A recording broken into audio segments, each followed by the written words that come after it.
Ouais. Ouf, on a échappé à la hausse de la flat tax.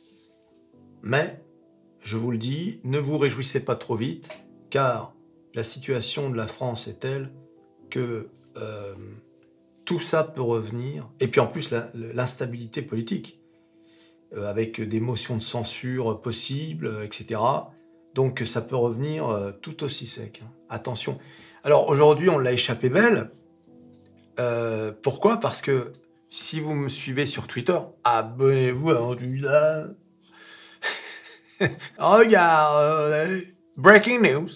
Dette publique. L'agence Moody's maintient la note de la France à AA2, mais signale qu'elle envisage de la dégrader dans les 6 prochains mois. L'agence regrette la dérive des comptes publics.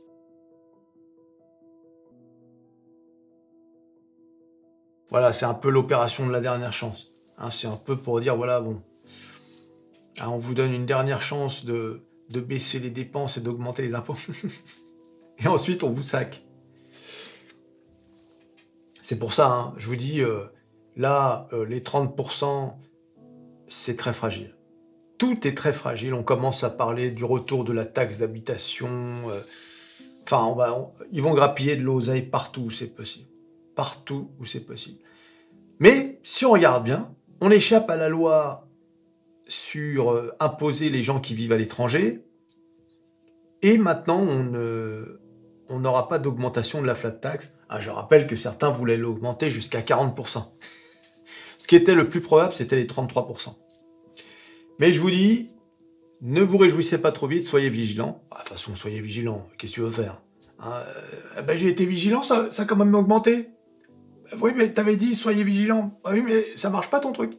Écoute, excuse-moi de te le dire. Moi, un peu. Donc c'est une situation terrible. Hein. Il faut trouver 60 milliards. Bruno avait dit 20 milliards, mais apparemment, là, 40 milliards qui sont apparus. Ah, tu vois un peu. Quel cirque, ce qui se passe dans ce pays. Et alors, l'histoire des 33, là, pourquoi c'est pas passé alors que c'était adopté au début? Eh ben, c'est parce qu'au sein du Rassemblement national, parce qu'il n'y a pas de majorité à l'Assemblée, hein, il y a un débat, si tu veux, il y a les libéraux qui veulent baisser les impôts, etc., qui sont très influencés par le côté business, et puis tu as un côté très à gauche, au sein du Rassemblement national, hein, qui, eux, voulaient augmenter la flat tax. Donc les premiers ont eu raison des seconds, si tu veux. Donc c'est pour ça qu'il y a eu un changement de dernière minute. Voilà, donc c'est... Mais encore une fois, il va y avoir de toute façon, si c'est pas les 33% de la flat tax, ce sera la facture de je sais pas quoi. Hein, ils veulent même faire payer l'entrée de Notre-Dame. Je dis, ils trouveront de l'oseille partout, il y en a gratté. Partout. De l'oseille. De l'oseille, bien sûr. Moi, un peu. Ah, tu peux compter sur eux. Nous aussi, on aime l'oseille, mais eux, c'est encore mieux. Hein. C'est encore... eux, ils ont des leviers pour nous le demander. Toi, t'en as pas, toi. Voilà, bon, bah alors. Et alors, aujourd'hui, qu'est-ce qui s'est passé? Le Nasdaq. La drama queen. Oh, regarde. Ouais. Voir un peu. Eh oui, les amis. Qu'est-ce que je vous avais dit? Métamorphose 47, la chaîne la plus bullish de France. Ne vous avais-je pas dit 50 fois que c'était qu'une question de temps avant de revenir à la TH? Ça y est, c'est fait. On l'a même dépassé. Il va falloir relever la TH. Aïe, aïe, aïe. Et c'est désormais une tradition sur Métamorphose 47. Le relever la TH en direct. Aïe, aïe, aïe. Wap. Regardez. Oh là là, c'est pas possible. 18 690. Oh, je sais pas quoi vous dire, les gars. Forcément, c'est de l'émotion. Et... Faisons un petit tour en arrière quand même, histoire de regarder d'où l'on vient. Alors, moi j'aime bien surtout regarder sur le plus haut précédent, pour voir un peu quel progrès on a fait. Et si tu regardes bien, on n'a fait que 14%. vois un peu? C'est pour ça qu'il faut toujours que le marché respire. Et c'est pour ça d'ailleurs que je ne serais pas surpris qu'il y ait une correction du marché, soit d'ici la fin de l'année, soit en 2025. Parce que le marché ne peut pas monter, comme je vous dis tout le temps, en ligne droite jusqu'au ciel. C'est impossible. Il faut que ça respire. Le fait qu'on ait dépassé ce point haut ici, pour arriver à 15% plus loin, plus haut, c'est parce qu'on a eu cette baisse. Ça a permis au marché de respirer, tu vois. Donc là, c'est quand même une baisse phénoménale. D'ailleurs, on va la comparer à la dernière grosse baisse. Celle, bien sûr, d'après le Covid. Gros crash du Covid. On est monté de 143% avant de connaître un bear market. Là, vous allez voir qu'on en est loin. On est à 86%. D'accord ? Si on devait répéter la prouesse d'après Covid, qu'est-ce qu'on a dit, 143%? C'est ça que j'ai dit? Ça nous ferait aller jusqu'à 143... C'est tellement haut que j'arrive même pas à voir. Non. Ça nous ferait aller jusqu'à 24 500. Oui, un peu. Donc, je sais pas si tu t'imagines quand même. Hein. Donc, c'est-à-dire à ce niveau-là. Donc on aurait encore... T'imagines? Voilà, donc c'est pour ça, hein, je veux dire... c'est possible d'ailleurs. Hein. Mais bon, 2 coups de suite, 140% de hausse. Bon, déjà on va attendre les élections, c'est pour bientôt, hein, dans même pas 2 semaines. Ça va pas changer fondamentalement le marché, hein, puisque, comme vous le savez, aux États-Unis, que ce soit démocrate ou républicain, la bourse, les marchés financiers, c'est dans les gènes. Hein, je vous l'ai déjà dit 100 fois. Là-bas, c'est un argument d'élection d'avoir le marché au plus haut. Hein, on s'en vante, on le répète. C'est ça qui est incroyable. Grâce à moi, la bourse n'a jamais été aussi haute. Ça, c'est un argument de campagne. En France, monsieur le ministre, vous vous présentez pour être président, la bourse n'a jamais, le CAC 40 n'a jamais été aussi haut. Mais écoutez, d'abord, je tiens à vous dire que nous allons augmenter les pensions retraite. Bing, on change de sujet, faut surtout pas en parler. Tu vois un peu? Mais c'est une autre mentalité. Mais c'est aussi parce que là-bas, les retraites, justement, tiens, en parlant des retraites, c'est basé sur leur plan 401, là. C'est-à-dire, ce sont des fonds de pension qui sont investis sur les marchés financiers. Donc la bourse qui monte, c'est de l'oseille pour le peuple, en quelque sorte. Donc c'est un argument de campagne. Voilà, donc n'attendez pas à quoi que ce soit. Si ça baisse, ce sera pas parce que Harris ou Trump auraient été élus, quoi. Et pareil si ça monte. Peut-être pour Tesla. Eh oui, les amis. Salut Dédé, comment tu vas mon grand? Ouais, bah ça fait un petit moment. Non mais j'étais allé voir Jean-Louis là. Voilà, mais là je viens de voir parce que justement j'avais un message là, pour ceux qui sont dans le wagon là. Bah c'était pour leur dire que s'ils avaient pas de courtier, bah il faut un courtier. Bah il faut un courtier pour acheter des actions. Et quoi de mieux que l'un de mes courtiers? De Giraud, l'un de mes courtiers, le lien dans la description Dédé. Tu l'as mis sur l'écran? Non mais au milieu du menu là. Mais je t'avais dit, mets-le dans le... Voilà. De Giraud, le lien dans la description. En parlant de Tesla, non content, allez voir ma vidéo d'hier, non content d'avoir pris 22%, eh bien Tesla s'est payé le luxe de reprendre 3,3%. Voilà, et puis là encore, je voudrais pas dire, mais comme cette chaîne est habitée par l'esprit de l'Oday, il y a un certain Métamorphose 47. Allez voir les précédentes vidéos, hein, qui avaient légèrement suggéré voilà, que le titre reviendrait à 270. Ouais, un peu. Aïe.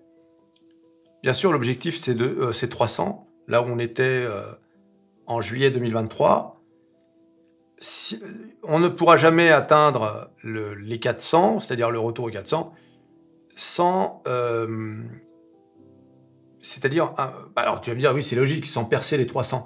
Mais ce que je veux dire, c'est que percer les 300, ça voudra dire que les acheteurs sont très, très, très optimistes sur le titre. Donc, atteindre les 300, c'est possible. Mais si ça range, etc., ça voudra dire, range ou même rebondir dessus à la baisse, ça voudra dire que, ok, très bien, on a remis Tesla à 300, mais maintenant on demande à voir. On demande à voir le modèle 2, ce dont je vous parlais dans la vidéo d'hier. Voilà, on demande où est-ce que ça en est, le Cybercab, Robot, Optimus, etc. D'accord? Sors-nous tout ça, et voilà. Ça, c'est si ça baisse comme ça, tu vois? Maintenant, le marché peut être très optimiste. Par exemple, en cas de victoire de Donald Trump, on peut avoir un truc comme ça, tu vois? Ça peut dépasser les 300. Parce que le marché se dit: «Oh là là, vu qu'il s'est engagé dans la campagne, il a donné de l'oseille et cetera, Trump va tout faire pour, favoriser, tout ce qu'il voudra», tu vois? Mais bon, évitez quand même, de vous fier à ce genre de données pour investir. Ça, à la limite, c'est la cerise sur le gâteau. Ou bien l'inverse, parce que si c'est Harris qui est élu, le marché peut considérer que comme il a été, totalement anti-Harris, eh bien, peut-être que Harris ne va pas lui faire de cadeau. Tu vois? Donc ça peut être, mais bon, heu, voilà, c'est un peu comme les déclarations de la Fed, évitez de trader ce jour-là. Voilà, c'est quand même très beau, hein, c'est impressionnant. La star des stars, le S&P 500, bon, bah, ça, voilà, ça rebondit un peu à la baisse. Et le Dow Jones, Jones, lui, ben, voilà, il a pris un petit coup, le petit dos, le petit dodo. Bon, c'est normal aussi, hein, mais on est toujours, vous avez vu, hein, on est toujours sur cette diagonale haussière. Voilà. Donc, on l'a même pas percé. Voilà, le S&P 500, hein, on est à 0%. Le Dow Jones, moins 0,61. Le Nasdaq, donc, ah oui, qui a percé, mais qui a redescendu, hein, quand même. On est à 0,56. Les valeurs! Alors, comme je vous disais, un Tesla 3,34. Apple stagne. Tiens, d'ailleurs, dans la journée, Nvidia a dépassé Apple, hein. Mais ça a baissé, là. Mais de toute façon, maintenant, ils se marquent à la culotte, hein. Apple et Nvidia, c'est fou, hein. Je ne cesserai de le dire, je sais, je me répète, mais c'est incroyable. 3,34, 0,36 Microsoft, ma plus belle valeur. Je signale quand même que Microsoft avait quand même eu un petit coup de mou là ces derniers temps, hein. Microsoft avait eu un petit coup de mou, regarde, t'as vu? Qui était monté à 468, descendu début août au moment du mini crash là à 383, et puis là t'as vu, ça stagnait un peu. Bon, ça remonte doucement. Voilà. Alors, précisons quand même que sur des valeurs comme Microsoft, Apple, etc., le mini crash offrait quand même de belles opportunités, hein. Sur Microsoft, là à ce niveau-là, tu prenais du 15%. Et au retour du all-time high, c'est quand même, on est dans du 22% là, hein, sur des valeurs comme Microsoft. C'est, enfin, ce serait de le répéter, mais ce sont des opportunités qui sont rares, voilà, qu'on ne retrouvera qu'en cas de crash ou de bear market, quoi. Bon, Google qui a du mal, hein. Ça stagne, quoi, hein. Mais bon, qui est quand même dans le rouge, 167$. Amazon 187, Meta, Nvidia, c'est... Voilà, donc tous les 7 fantastiques dans le vert. Pour finir la semaine, c'est quand même pas mal.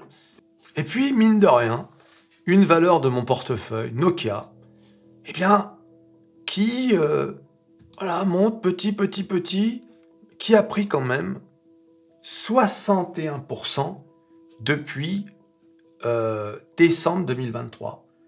Donc, c'est-à-dire en moins d'un an, le titre Nokia a quand même pris 61%. Eh oui, mais si vous suivez l'actualité, c'est vrai, j'en parle rarement parce que c'est une valeur, c'est sur du long terme, tu sais, Nokia, c'est les réseaux 5G, etc. Donc, il y a pas vraiment de grosses news, tu vois. Mais j'avais publié un truc à propos de Nokia. Où est-ce que c'est, ça? Ah oui, c'était ça, ouais. Nokia en pourparlers avec Bharti Airtel, premier opérateur en téléphonie mobile de l'Inde, pour un contrat 5G de plusieurs milliards de dollars, selon certaines sources. Voilà, donc petit à petit, il y a quand même des choses qui se font. Donc bien évidemment, c'est aussi une valeur qui peut vraiment prendre cher, hein.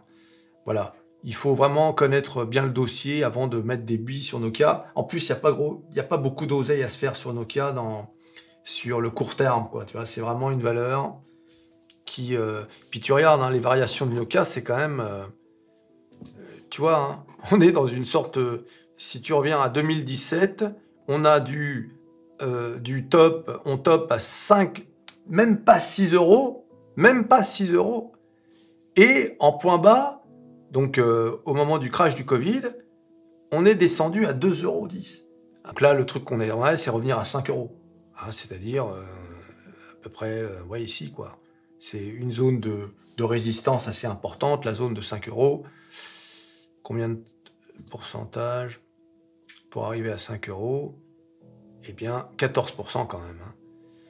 Mais si on continue de signer des contrats comme ça, on peut y arriver. Il y a encore de l'oseille à se faire sur Nokia. Et un retour aux 6 €, ou à l'ATH plutôt, voilà, sachant que l'ATH, il est à 7,1. Mais sans parler de l'ATH, un retour à 6 €, ouais, 5,9 quoi. À 30%, un retour à l'ATH, bon, c'est pas pour demain, hein. On est à 61%. C'est-à-dire exactement le même pourcentage qu'on a fait depuis l'année dernière. Stellantis qui remonte légèrement. J'avais tweeté d'ailleurs Stellantis en tête du CAC 40 après la hausse des ventes de Ram et Chrysler, donc aux États-Unis. Donc ça, c'est plutôt une bonne nouvelle. Bah, avec Stellantis, tu prends ce qu'il y a à prendre, hein. Et oui, les amis. Voilà, quant aux saucisses, elles restent sur le barbecue. Bon. Les saucisses, ça se trade, hein. Ça se regarde pas. Y a rien à espérer, hein. Et puis McDonald's chute là depuis le début de la semaine. McDonald's a perdu 5-6%. J'avais tweeté d'ailleurs au début de la semaine, parce qu'il y a un problème. Attention, l'action McDonald's s'effondre après que le Centre de contrôle des maladies aux États-Unis a signalé une épidémie d'E. coli liée au Burger Royal Cheese. J'en avais déjà parlé, je crois, dans une vidéo. Une personne est décédée des suites de l'épidémie et 10 hospitalisations ont été signalées dans 10 États, sauf que maintenant on est à 75. Donc forcément, voilà, c'est ce qui peut arriver de pire à l'industrie agroalimentaire, c'est-à-dire quelque chose qui est lié à la santé. Tu peux prendre, souvenez-vous de la marque italienne là, de pizza surgelée, là, j'ai oublié le nom. C'est quoi, Bolino ou je sais pas quoi là. Buitoni, je crois, non, c'est pas ça. C'était cette marque. Il y avait une marque italienne connue. Bon bah ça a été une catastrophe, hein. Ils n'ont pas mis la clé sous la porte, mais ils ont dû rappeler je ne sais plus combien de produits, et forcément, tu payes cash. Et encore, là, ça va encore, moins 6%. Mais si jamais il y avait encore des trucs comme ça qui survenaient, ça pourrait faire mal. Ah, je pense que là, bon, le marché s'est dit, ouais, bon, il y a quelques dizaines de cas, c'est pas très grave. Ils vont vite régler ça. Mais si ça venait à être découvert dans d'autres pays ou je sais pas quoi, bon ben là ça pourrait prendre une autre ampleur. Ouais les amis, tu t'abonnes, tu likes, tu partages, tu cliques sur à peu près tout ce qui peut être cliqué. La flat tax, bon bah finalement qui reste à 30. Le Nasdaq, bah qui retouche son point le plus haut, extraordinaire, qui le dépasse même. Je sais plus quoi dire. Et on se revoit à la prochaine vidéo. Allez, salut.